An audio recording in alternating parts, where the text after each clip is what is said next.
We've heard a lot about artificial intelligence over the last few years and how AI or machine learning or deep learning is going to change the game for a whole range of industries, but even the whole way our society operates in the years to come.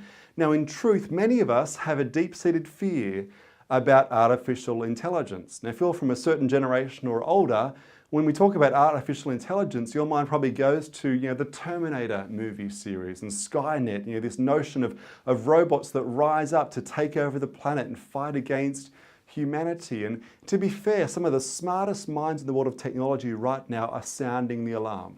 Elon Musk, for instance, warns we better be very careful. If we are not mindful of some of the dangers, AI could well lead to World War III. We're hearing many other smart voices in the same space sounding the alarm. Now, you've got others who are more bullish about AI. For instance, Mark Zuckerberg thinks it represents a significant opportunity for businesses and for society as a whole. And regardless of whether you think AI is great or a challenge, the reality is it's coming, and in fact, it's actually already here. It is already influencing the way you live your daily life, whether you are aware of it or not. Now, I discovered this personally recently when I was looking for some photos on my phone. I was actually searching for some images of a holiday in the Cotswolds over in the UK a few years ago. So I got my phone out, went to the camera roll, started typing into the search bar, Cotswolds, C-O-T-S, before I could go any further. Up popped up some images, not of my trip to the Cotswolds, but some images of my wife and I assembling our son's cot before he was born. Now, we did not tag these photos with the word cot. There was nothing in the images to indicate that that's what the image was about, the assembling of a cot.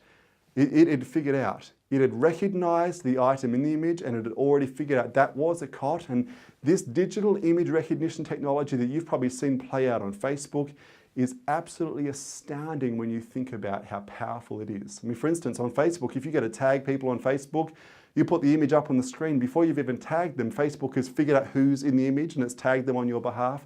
This is artificial intelligence already working.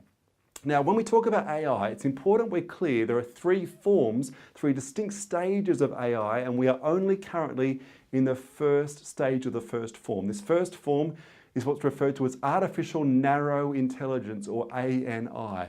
ANI is the stuff that runs digital image recognition. It runs the chatbots that many call centers now are using.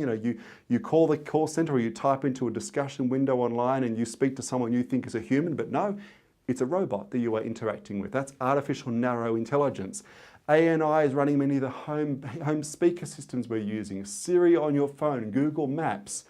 But ANI is where we're at now. What's next is artificial general intelligence. This is the point. This is a key point where computers will become as smart as humans. Their ability will be to reason, to problem solve, to comprehend abstract, complex ideas.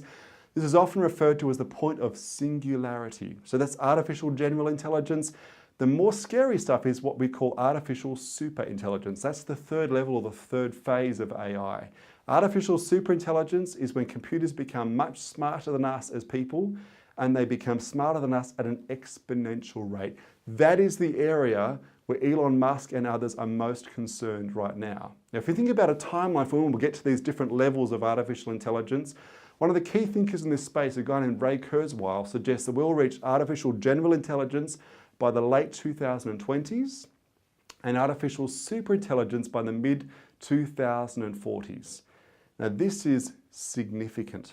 David Rothkopf, who's one of the key business thinkers around the world right now, suggests, and he puts it well, he says, there's never been a time in the world's history where we as humans haven't possessed the greatest intellectual capacity on the planet.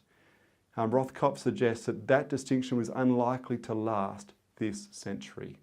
So it's important as we march forward into this world of artificial intelligence, we're aware of the opportunities, but also the threats. But above all that, we need to be aware when we talk about AI, what are we actually discussing? It's not one thing, there are three distinct phases, and in the coming years, we're going to see some fascinating developments in this area.